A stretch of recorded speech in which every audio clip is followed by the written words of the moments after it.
Pemirsa Metro TV Lampung, bersama saya Bupati Pesawaran Dendi Romadona. Pak Bupati, tentu kan kita tidak cukup ya, bagaimana kita mengkampanyekan pariwisata Lampung, juga kita didukung oleh pemerintah.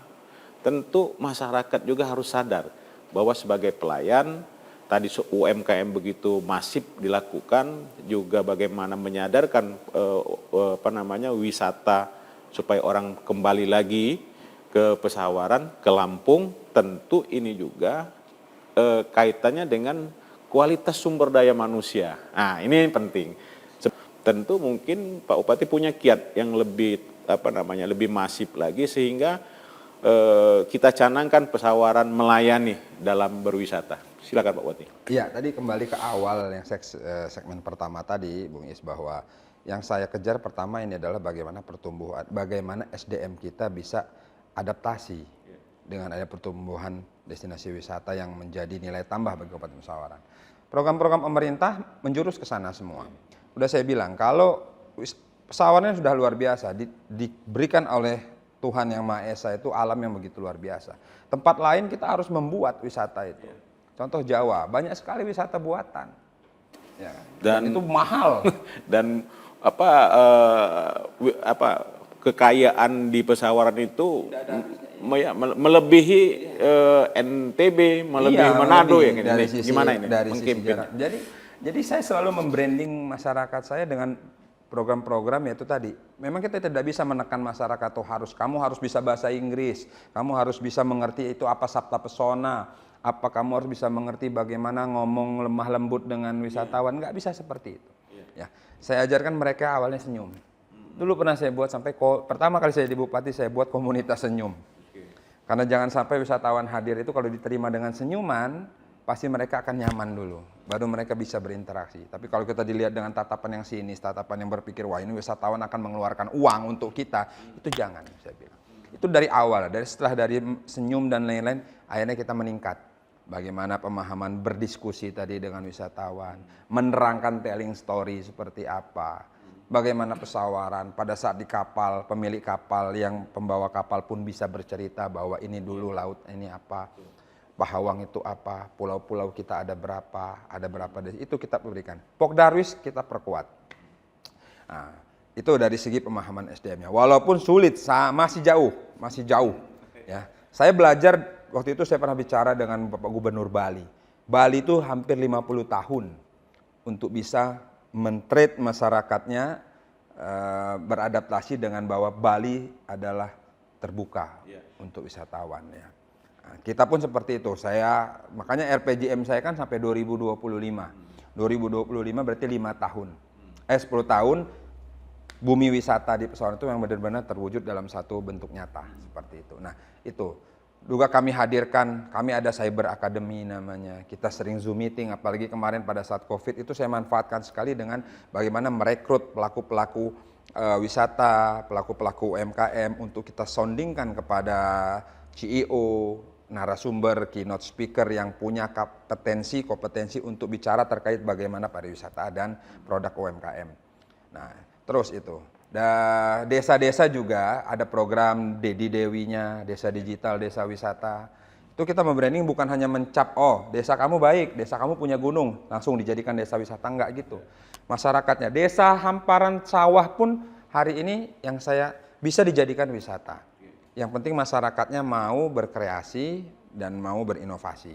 Seperti di Jogja ada kopi klotok yang di hamparan sawah orang mendirikan semua. Contoh Pujon Kidul, dia tidak punya apa-apa, cuman hanya punya peternakan sapi dan kebun apel di Malang.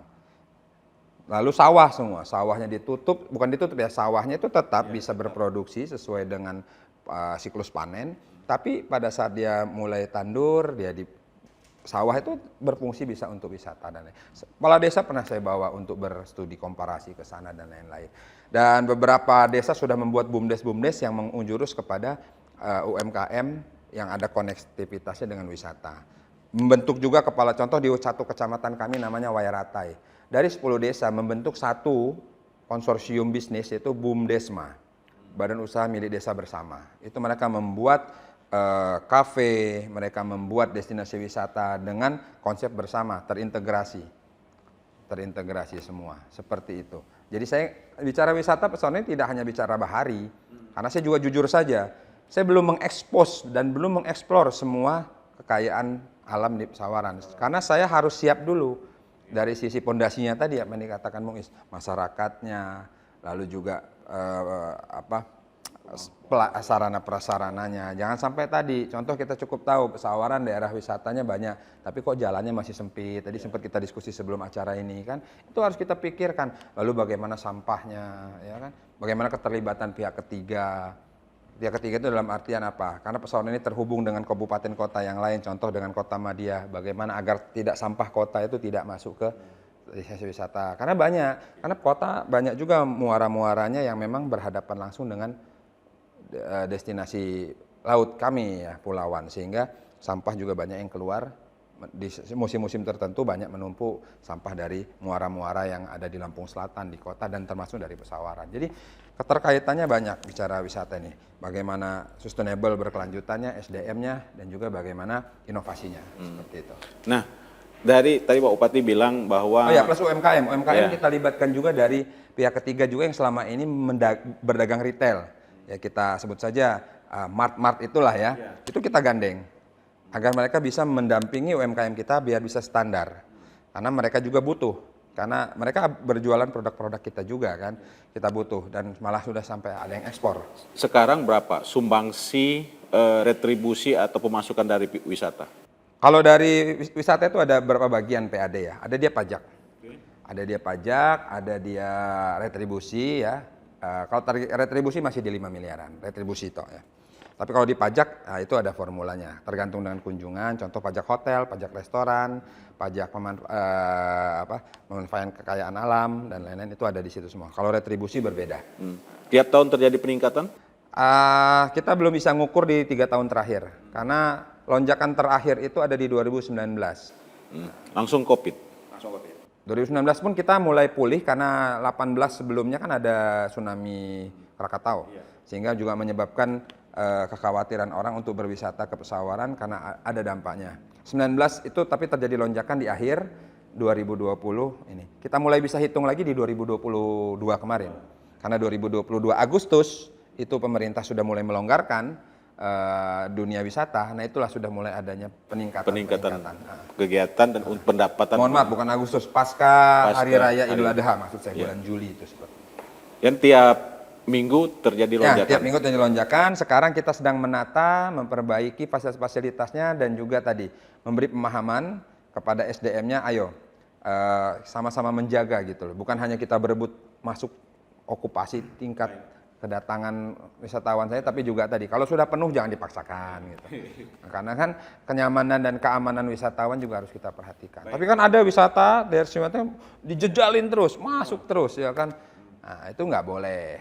Oknum-oknum bermain, akhirnya kita juga yang apabila terjadi tadi kecelakaan, apabila terjadi desak-desakan, menyebabkan kehilangan dan lain-lain, tidak ada yang tanggung jawab. Tapi sekarang saya sudah menempatkan beberapa personil di seluruh tempat wisatanya, apakah itu Pol PP, Perhubungan, dan juga dari kepolisian setempat untuk kita berjaga di setiap hari-hari